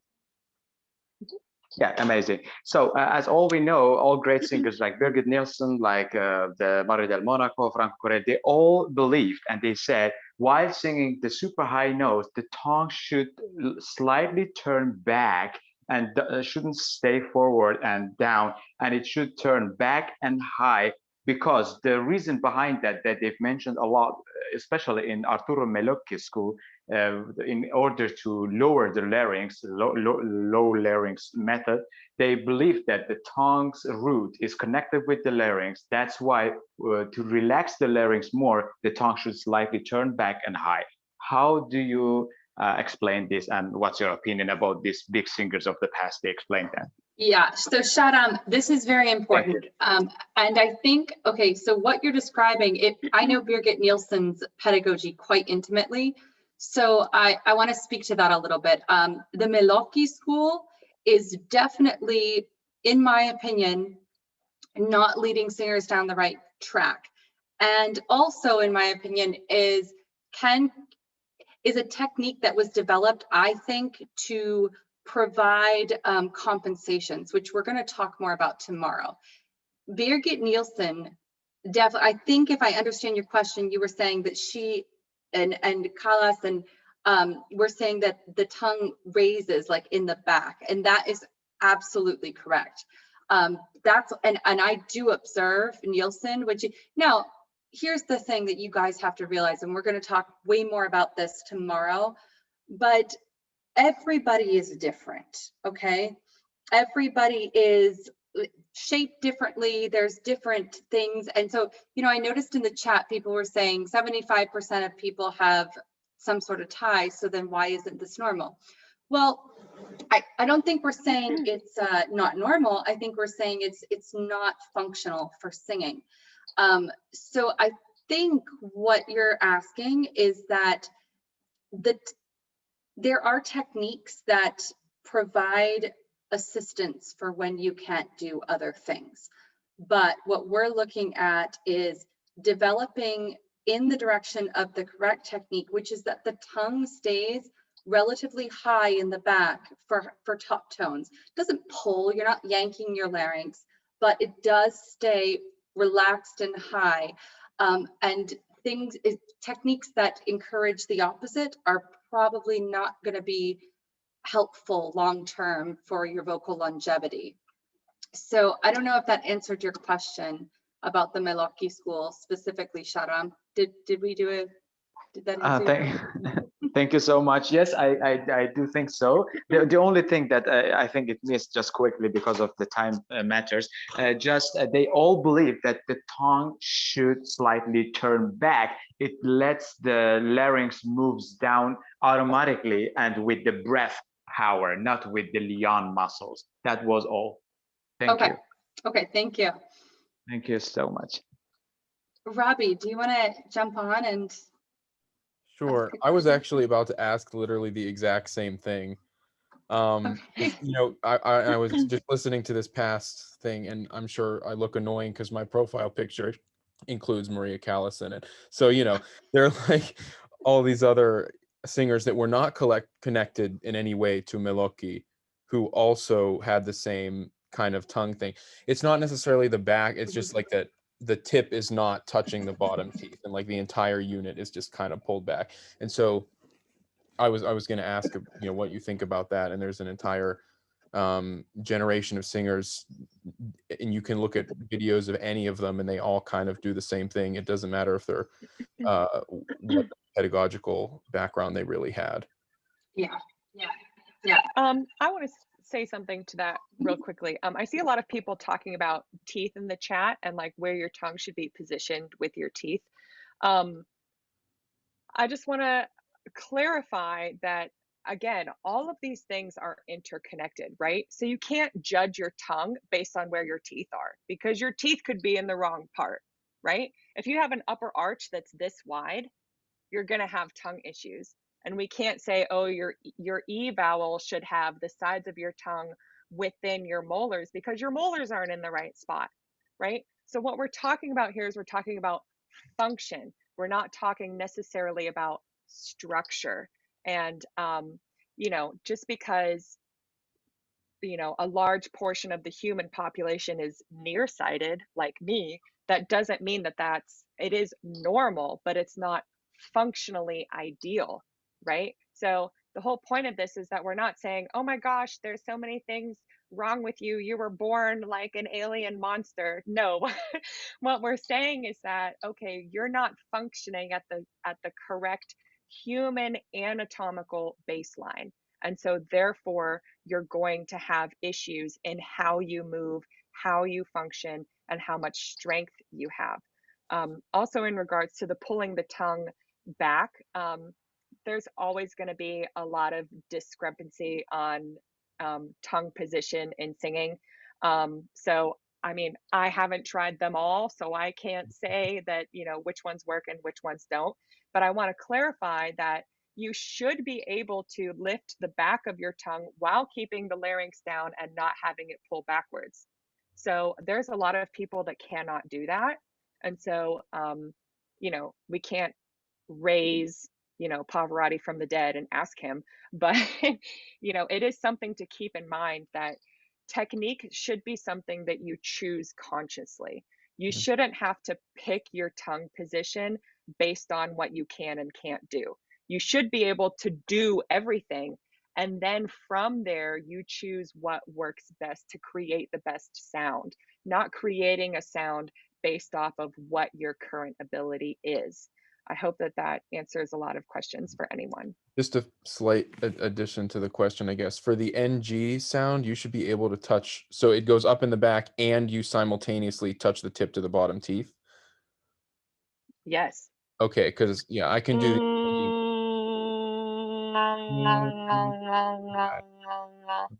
okay. Right? You Got it. may even be able to extend it below your top, below your bottom teeth and make an NG. All right. Okay. I'm. Yeah. I hope that clarifies that for everyone. Yeah, I think that's a really good point, Jessica, that you're making about however, where I come from as a voice technician, I actually do have opinions on where the tongue should be. But if you are experimenting and you're doing, you know, this style of music, or you do have a different technique that works for you, you need to assess, like, are you doing it because you can't do the other thing, or are you doing this because it's your choice? I think that that's a great point that you just made, Jessica. So thank you. Okay, I would love to, I know we have a ton of questions. We still have tomorrow, so don't worry, because a lot of these questions are going to be answered again. And I think we can probably, I'm going to be saving this chat, so I will make sure we address a lot of those questions as well. I want to quickly just give you a heads up about something we're going to talk about tomorrow. Before I invite Leah to come on and share with you a little bit about her journey. Leah, are you here? Are you in the house now? I think she is. I think she is. I'm here. Oh, you're here. Perfect. Okay, good. Fantastic. So I'm just going to quickly tell you about something that I will talk about a little bit more tomorrow. But we are offering Jessica, myself, Leah, Bryce, who you'll meet tomorrow. We have Chris Kelly of the Musical Athlete, and also Jenny Clift of A Better Life Tapping. All of us have developed a program called the Myo-Functional Singer. And this is a 3-month exclusive group program for singers seeking to revolutionize their technique through myofunctional strengthening and integration. And it is for a singer who has or suspects they may have a restriction, as well as singers who are looking to up-level their technique and really gain control of what's happening in here. So I'll tell you a little bit more about the program tomorrow, but I'm going to be posting links right here for you to read more about the program and to book a discovery call to see if you might be a good fit. And then we can talk a little bit if we suspect that there's a restriction. We also offer an inclusive package that can take you, if you are considering this journey to have a tongue or lip tie release, this would take you inclusively through your myofunctional training. Through the procedure, we'd find a provider for you. We haven't talked about this, but I want Jessica to speak to the importance of finding the right provider. This is not as simple as going out and getting your tongue cut by anybody that says that they do a frenectomy. It's really not quite that simple. So we would take you through that whole process. And in addition, we would be doing vocal work. So there's technique sessions, there's workshops. So we're integrating as a singer, not just myofunctional therapy by itself, surgery by itself, and then voice lessons. We're taking all of those things and putting them together to help you through your journey. So I will tell you a little bit more about this program tomorrow, but if this sounds like something that you want to do, if you book a call with me in the next 2 days of the symposium, then I'm going to offer an additional bonus session with myself if you choose to do the program. So I think Julia's put some links for you to check that out. So that would, I will look forward to telling you a little bit more about that tomorrow. Okay, so now I would love to invite Leah on. And actually, Jessica, no, I did say I wanted you to talk quickly about, let's do our little cautionary tale about finding the right provider first. Let's do that. Sure. Basically, you all know a lot more about tongue ties than even some of the dentists in the field currently know just after this 1 hour. So I want to stress that airway focused dentistry is really new on the scene. There's not a lot, as in like a large quantity of studies, but there are some really fabulous ones that you can find on my website of published medical studies. If you're really into that and you want to look at actual numbers, you can find those there. But this is very new on the scene. And so basically, you really want to make sure that you're finding somebody who has done this a lot has had some that maybe weren't so easy so that they knew how to handle it. And you also want to find a release provider who sends you to myofunctional therapy before and after. Because if you just go in and you cut it and then you keep going back to all of your bad posture stuff, you're not fixing anything. And in fact, it can actually grow back worse. So you want to make sure, and especially because we're singers, you know, you don't want somebody who's half good. You want to go right to the top. So there's not a lot of options when you start looking for really great people. And a lot of us feel a lot of stress with knowing what to look for and who to go to. And I don't know how to believe if I think that they're good enough or not. So we all decided that we were going to take that stress off of you. So if you sign up for our program, we're going to go through and I will personally find you all a top-notch release provider that is nearby. Depending on where you are, you know, Eastern Europe, you might have to go to a different city because there's not very many. But we want to make sure that you guys are getting the absolute best care, and we want to help you do that. So in my opinion, that's probably one of the biggest draws of this entire course with us, is that you get to work with not only one expert, but you get to work with all of us. And we're going to help shepherd you through this entire process because we know how stressful it is. And we want to make sure that we can guarantee you an absolutely fantastic result and that it will last your entire life. Awesome. Thank you for sharing that, Jessica. That's so fantastic.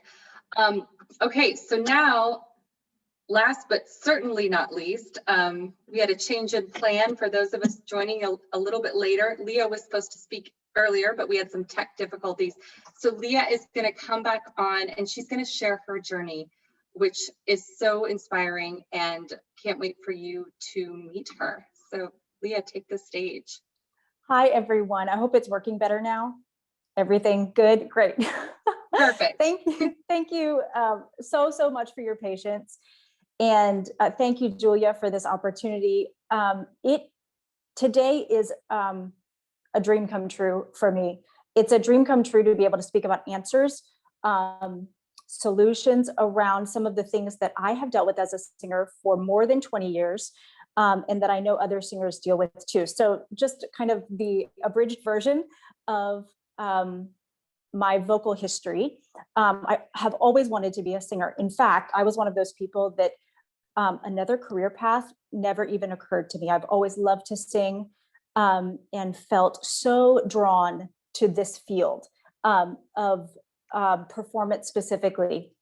And so I started studying voice very seriously around the age of about 15, and then went on to major in it in college. I have 3 degrees, 2 masters in voice performance, and about 10 years of teaching experience. So there are 2 things that I would say characterize my vocal journey. The first one is desire. I just had such an intense desire to learn to sing, to understand my vocal instrument, to master it, and to learn about this field. And the second thing that has characterized it is struggle and resistance. So I learned very quickly upon getting into the university setting that even though I was working as hard as singers around me, I was not experiencing the same type of growth. I was not experiencing the same type of forward progress in my vocal growth and in my vocal technique. And some things I started hearing things. I started hearing kind of a repeated set of vocal criticisms that would become for me the soundtrack of lessons and coachings and auditions over the next about 15 years. And so maybe you relate to some of these, but I heard a lot of things about inconsistent vibrato. I heard constantly about my inability to isolate the movement of the jaw from the movement of the tongue. I heard constantly issues about my inability to correctly pronounce certain vowels. I referred to some of these. For me, it was virtually impossible to pronounce a correct, pure oo vowel with any degree of freedom whatsoever. In fact, I actually don't produce a pure oo vowel until I had my release done, but difficulty pronouncing and sustaining correct vowels.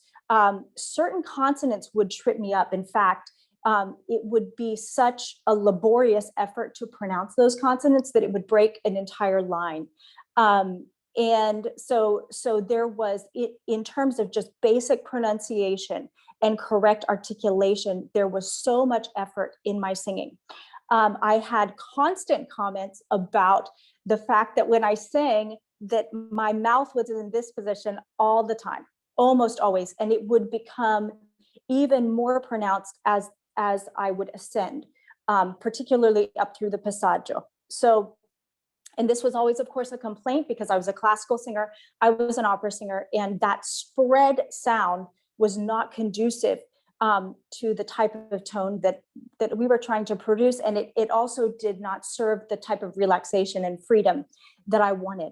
I had, of course, tremendous issues with this pendulum of, if the tongue was relaxed, what felt to me like relaxed in the mouth, the pendulum would swing and I would get comments about, there are no overtones. Where's the ping? That's a swallowed sound. The larynx sounds like it's depressed. That sounds like tongue tension to me. And then if I would adjust my tongue position to try and create clearer, purer sounds, my voice would fatigue very quickly. I would feel a lot of pressure in the larynx itself. And I would get comments about just that there was stress in the sound of the voice.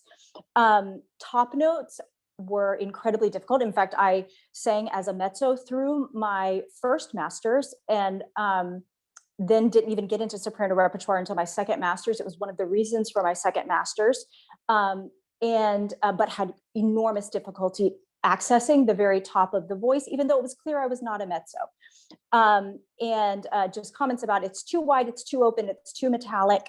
And even though I grew vocally in many areas as I walked this journey, and things like breath improved, and consistency and musicality and that sort of a thing, even though I got roles and got into great programs and had great opportunities, there was a level of, how can I say this? There was a level of my singing that felt totally unorganic.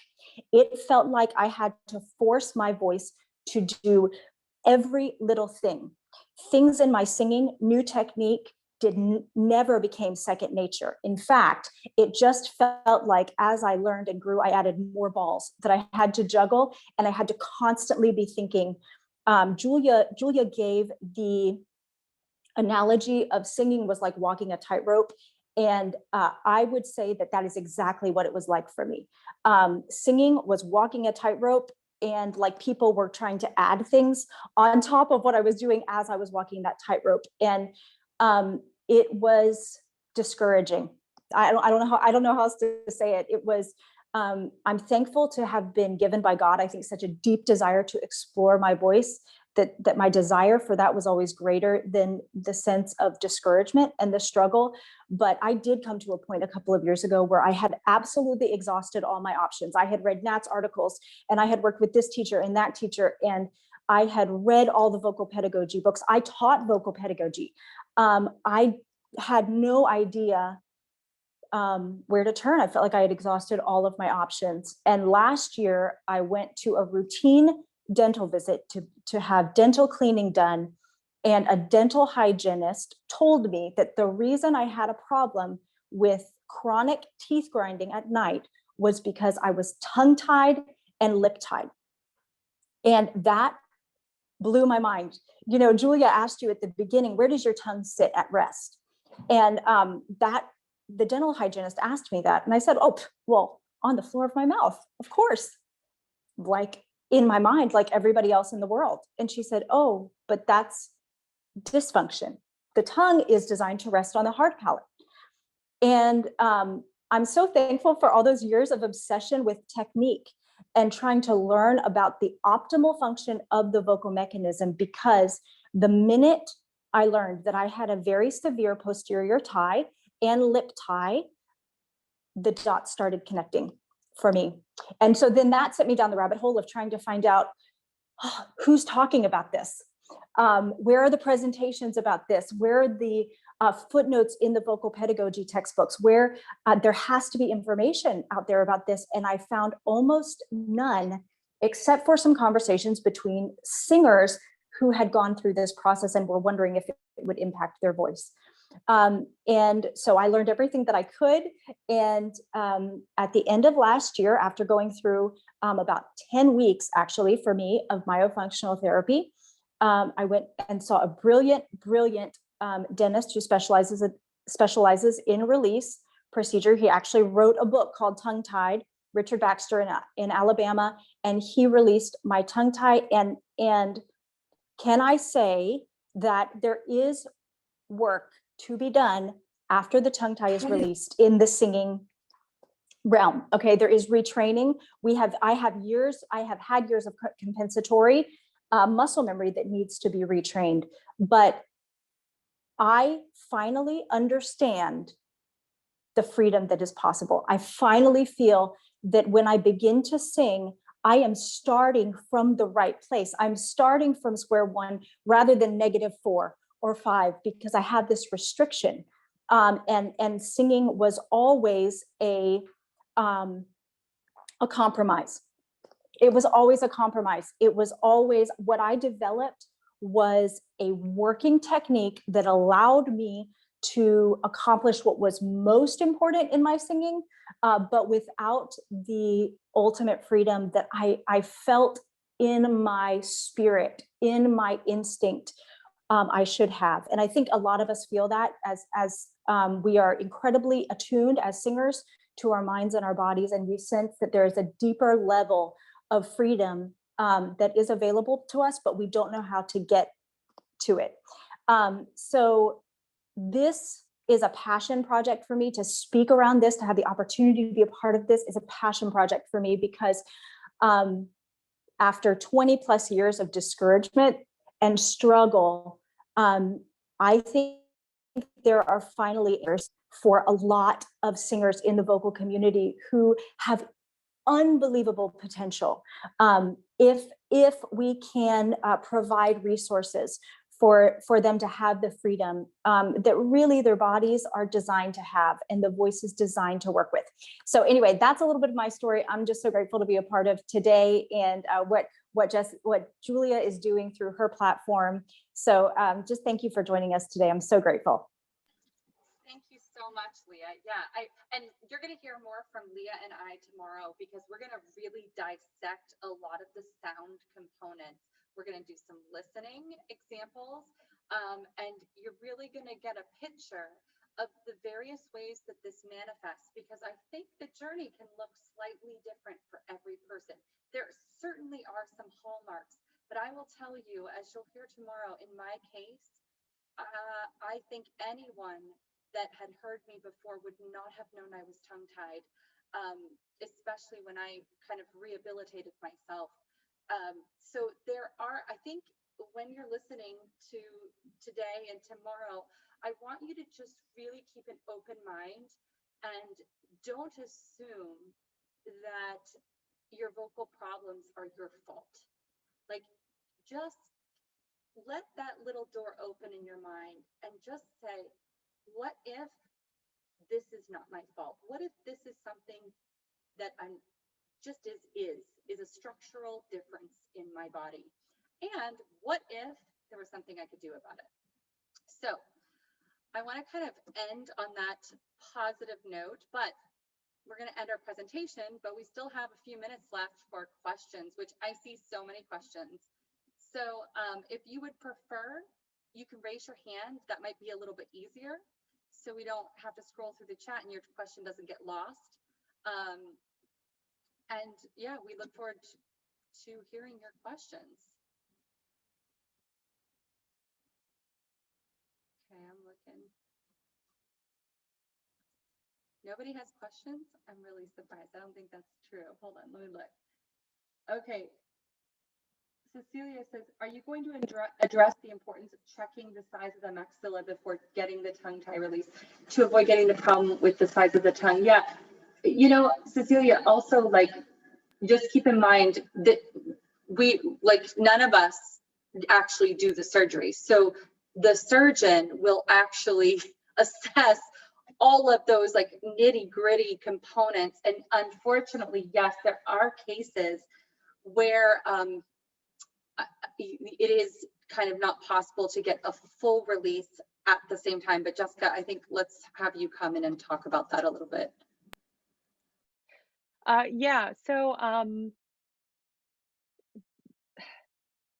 we didn't have time to talk about the importance of shape and structure today. I wanted to focus on function because that's the biggest thing for us singers. But like we talked about, it's not one or the other, right? It's a two-way street. If you have good function, you're going to have good structure. If you don't have good structure, you're not going to have good function, right? So there is a little bit of this like give and take in this working relationship. So yeah, we can't always release your frenum before we fix some of those structural issues.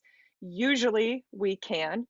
I would say about 90% of people, no, 97% of people that I see personally, we don't have to do any like orthodontic structural changes beforehand. But yes, sometimes we do have to approach it from that side of the equation first. Thank you for that question. That's fabulous. I'm going to answer Sarah's question about doing myofunctional therapy for singing before getting the frenectomy to try to eliminate compensation. That's such a great question because there's two different kinds of compensation, right? There's compensation that's caused from not having strength to isolate. And then there's also compensation that happens because you are anatomically unable to isolate, right? So that's what we're trying to get at here with this whole tongue tie thing, is that if you have certain kinds of tongue tie, it doesn't matter how many times you go to the gym for your tongue, you're not going to be able to function fully, right? So you obviously get a lot more strength and isolation ability available to you if you are fully free. So that's why we all need myofunctional therapy both before and after, because we have to set you up and get you in the best spot possible for a release. Then we get your release done. And then we have to retrain all of that new freedom and that new movement that you have. I use this metaphor all the time. Let's imagine that you go to the gym for your bicep, right? But you have a bicep tie. So you go like this, right? You're still going to increase your bicep strength, but you're not going to get very much out of it. So if we cut your bicep tie, now you have this entire range of motion, but guess what? You're totally weak because you're increasing it by 75%. So now we have to go back to the gym and we have to work through that entire range of motion so that you're now using your new structure and ability to its full potential and creating really fantastic, correct function. Love that question. Thank you. I don't see any more questions. Anybody have a question? Go ahead and raise your hand. If you don't want to come on, you can type it in the chat too. I did see something way back that I don't think we addressed that was important. I'm trying to look through the chat too. Someone mentioned something really important. I wanted to, I answered in the chat, but I want to say it out loud. Mm-hmm. Yes, you do need a frenectomy to correct a tongue tie. They do not stretch. They're not like muscles. They're tendons and tissues. So we cannot do this like holistic thing where we just stretch it out of you. We have to actually go in and remove it. Yes. And, you know, I do want to just speak, we're going to say this tomorrow as well, but I also don't want this to feel, anybody who's sitting there and is like, damn it, I have a tongue tie, like, oh my God, what do I do? Like, I'm maybe you're a professional singer, maybe you're working right now. Like, don't feel for a second that you can't sing. Okay, I was a professional singer. I was doing very well. Okay, and I had a tongue tie for all these years and I didn't know it. Now I ran into some difficulty, and I do believe that it was because of my tie. And I also believe that had I continued, even though I did resolve that, had I continued on the path, I may have run into an earlier demise of my instrument than maybe I, should have. So I do think that there are compensations that we do. I mean, everybody does compensations, whether you have a tie or not. I mean, this is just the nature. No one is perfect, right? Like, we all are human bodies and they work in different ways. So don't get discouraged, but also know that if this is what you want, if you really want to sing with freedom and ease, there are options out there for you. And I really do stress, if any of you are out there and you are professional singers, or you are on the journey to become a professional singer, this should be at the top of your list. This is non-negotiable. This should be looked at right away, especially if you're starting your journey. There's no reason to have to do this uphill battle that so many of us have already fought for you. So let us do the work for you and just learn from this experience. I also just want to say, because we addressed this a little bit, but I do know this from my own experience, and I think Jessica will hop on and tag team on this, and Leah as well. In terms of posterior ties, there are there's a lot of discrepancy out there. So if you go and Google this on the internet, you will find people saying, oh, that's not a thing. Okay, you can go on Reddit. Yeah, but if you use your brain and you look at the tongue, and you look at the larynx, and you look at where the tongue attaches onto the hyoid bone, and you understand how the function relates, you will understand in your head that having a restriction is just not good, right? It's not good. And the restrictions are real. They are actual things that it's not a fata morgana, right? It is a thing. So it is very important in finding these providers that there is a wonderful surgeon named Dr. Zaghi, and he has personally trained many surgeons around the world in this, what we call a functional frenectomy. And a functional frenectomy is very different than just a regular old frenectomy. And the functional frenectomy will assess, when you're getting it done, whether or not your range of motion was increased. In the case of myself, my fascial tie, okay, if you understand the fascial tie was released.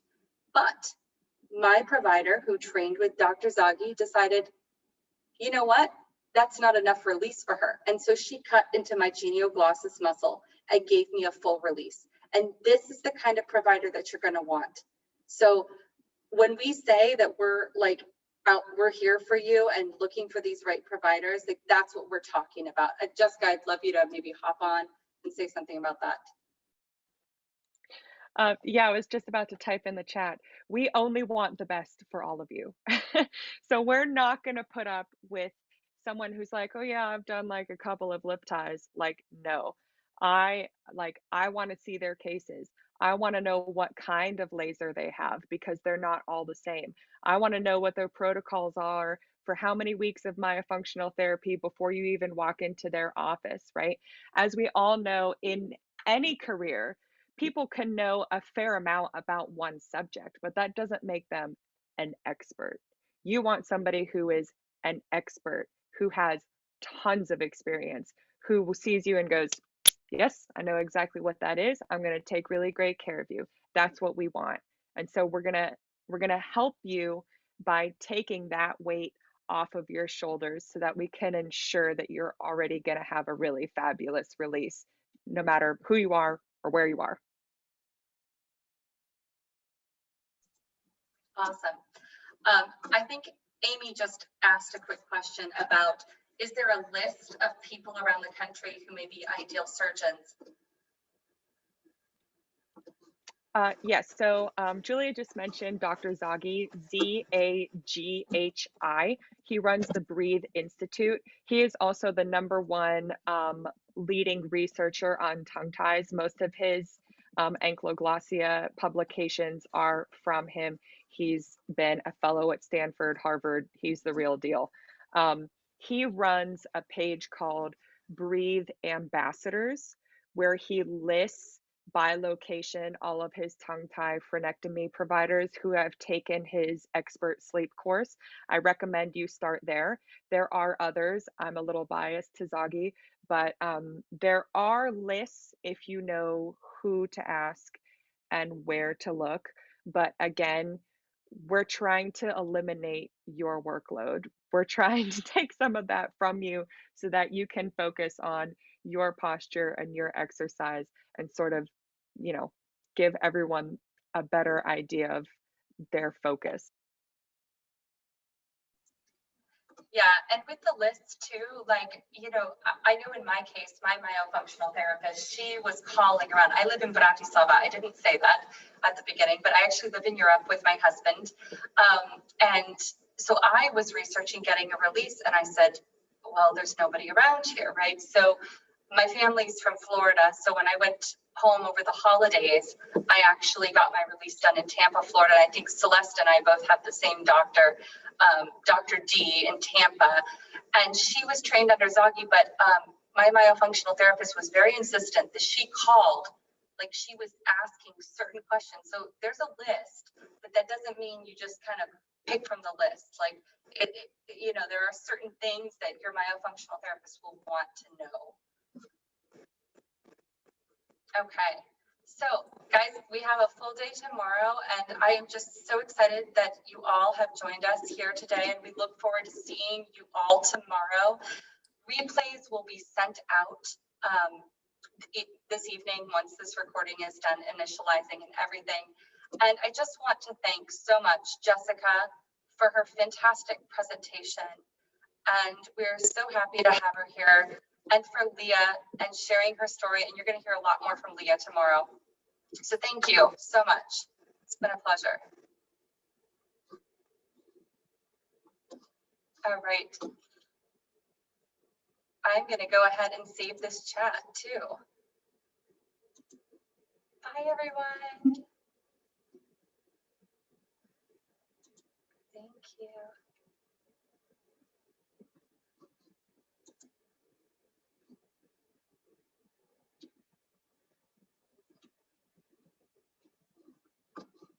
All right.